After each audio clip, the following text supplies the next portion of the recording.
Hello friends, നമ്മൾ നോക്കുന്നത് എങ്ങനെയാണ് ഒരു വിൻഡോസ് 10ൻ്റെ ബൂട്ടബിൾ പെൻഡ്രൈവ് ഉണ്ടാക്കുന്നത് എന്നുള്ളതാണ്.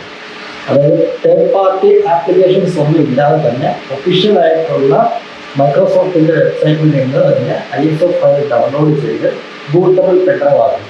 സാധാരണ ISO ഫയൽ ഡൗൺലോഡ് ചെയ്ത് ക്രിയേറ്റ് ചെയ്യണമെന്നുണ്ടെങ്കിൽ നമുക്ക് റൂഫസ് പോലെയുള്ള തേർഡ് പാർട്ടി ആപ്ലിക്കേഷൻസിൻ്റെ ആവശ്യമുണ്ട്. ഇതൊന്നും തന്നെ ഡയറക്റ്റ് പെൻഡ്രൈവിൽ തന്നെ നമുക്ക് എടുക്കാൻ പറ്റും.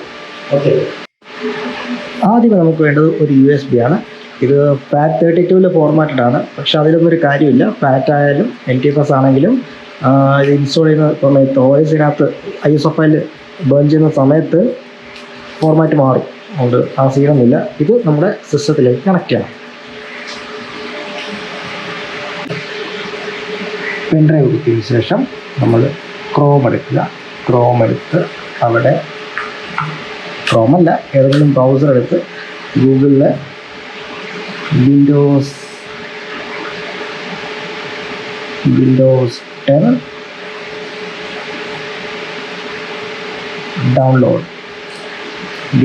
ഡൗൺലോഡ് എന്നടിക്കുമ്പോൾ ആദ്യം തന്നെ മൈക്രോസോഫ്റ്റിൻ്റെ ഒഫീഷ്യൽ വെബ്സൈറ്റ് വരും, microsoft.com. അതിൽ ആദ്യത്തെ ലിങ്കിൽ തന്നെ ക്ലിക്ക് ചെയ്യുക. എന്നിട്ട് അതിൽ അപ്ഡേറ്റ് ഉണ്ട്. രണ്ടാമത് create Windows 10 installation media download tool now, അത് ക്ലിക്ക് ചെയ്യുക. അപ്പോൾ പെട്ടെന്ന് തന്നെ ഒരു ടൂള് ഡൗൺലോഡ് ആവും. ഇതാണ് ആസം ടൂള്. അതിൽ മീഡിയ ക്രിയേഷൻ ടൂൾ ഡബിൾ ചെയ്യുക. യെസ്, കുറച്ചൊന്ന് വെയിറ്റ് ചെയ്യുക. കണ്ടോ,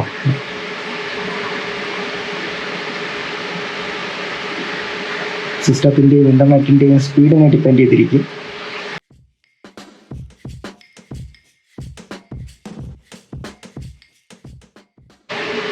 ഓക്കെ, ഇവിടെ ലൈസൻസ് എഗ്രിമെൻറ്റ് എഗ്രി ചെയ്യണം. അക്സെപ്റ്റ്.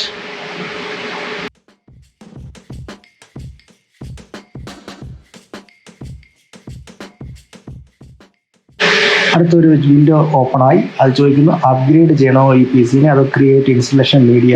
നമുക്ക് ക്രിയേറ്റ് ചെയ്യണം. ക്രിയേറ്റ് ഇൻസ്റ്റലേഷൻ മീഡിയ എന്നുള്ളത് കൊടുക്കും. എന്നിട്ട് നെക്സ്റ്റ്. അപ്പോൾ അവർ ചോദിക്കും ലാംഗ്വേജ് ഏതാണ്, എഡിഷൻ ഏതാണ്, ആർക്കിടെക്ചർ ഏതാണ്. അപ്പം റെക്കമെൻഡഡ് മാറ്റിക്കഴിഞ്ഞാൽ ഈ check box use recommended option for this PC എന്നുള്ള ചെക്ക് മാറ്റിയാൽ നമുക്ക് ചേഞ്ച് ചെയ്യാൻ പറ്റും. ലാംഗ്വേജ് മാറ്റാം.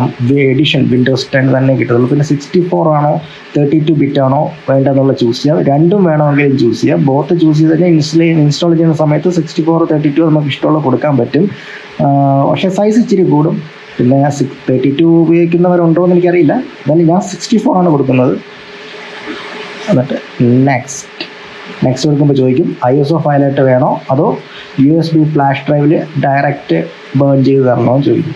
അപ്പോൾ USB കൊടുക്കാം. ISO കൊടുത്ത് ISO ഫയലായിട്ട് ഡൗൺലോഡ് ചെയ്ത് കിട്ടും. ഇത് 8 GB സൈസ് എടുക്കും USB-യിലാണെങ്കിൽ. ഓക്കെ, ഞാൻ USB ആണ് ഡീഫോൾട്ടായിട്ട് കിടക്കുന്നത്, അത് തന്നെ ഞാൻ യൂസ് ചെയ്യുന്നു. നെക്സ്റ്റ്, ഇതാണ് ഞാൻ കൊടുക്കുന്ന USB. Okay, next.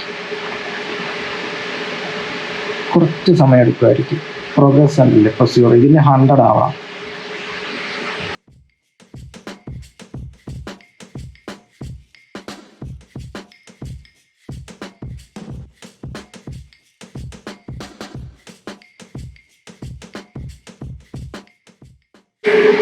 Your USB flash drive is ready. എല്ലാം ആയിട്ടുണ്ട്. ഫിനിഷ്. ക്ലോസ് ആയിട്ടുണ്ട്.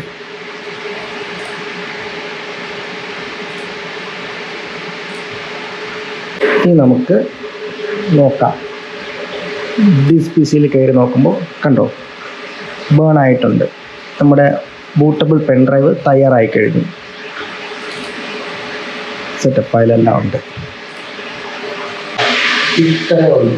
ഇത് നമുക്ക് ഇൻസ്റ്റാൾ ചെയ്തതിന് ശേഷം ഇങ്ങനെ കാണിക്കും. ആക്ടിവേറ്റ് വിൻഡോസ് എന്നൊരു സാധനം ഇവിടെ വരും. കാരണം നമ്മുടെ കയ്യിൽ ആക്ടിവേഷൻ കീ ഇല്ല. കീ ഉണ്ടെന്നുണ്ടെങ്കിൽ കീ ഇട്ട് കഴിഞ്ഞാൽ ഇത് ആക്ടിവേറ്റ് വിൻഡോസ് എന്നുള്ള ഇത് മാറിക്കിട്ടും. അല്ലാതെ വേറെ ഒരു വ്യത്യാസമില്ല. ഇനി അതുപോലെ ഇതിൻ്റെ ബാക്ക്ഗ്രൗണ്ട് ഇത് മാറ്റാൻ പറ്റത്തില്ല ഈ വെർഷൻസിൽ ഇങ്ങനെ എടുക്കുന്നതായത് കൊണ്ട്. അതിൻ്റെ അർത്ഥം എന്ന് പറയുന്നത് ഇത് പൈറേറ്റഡ് അല്ല, ജെന്യൂനാണ്. ജെന്യൂനായിട്ട് തന്നെ കണക്ട് കിട്ടാം. ഒരു പ്രശ്നമില്ല. നമുക്ക് ഫ്രീ ആയിട്ട് ഇൻസ്റ്റാൾ ചെയ്യാം. റിസൾട്ട് വേണമെങ്കിൽ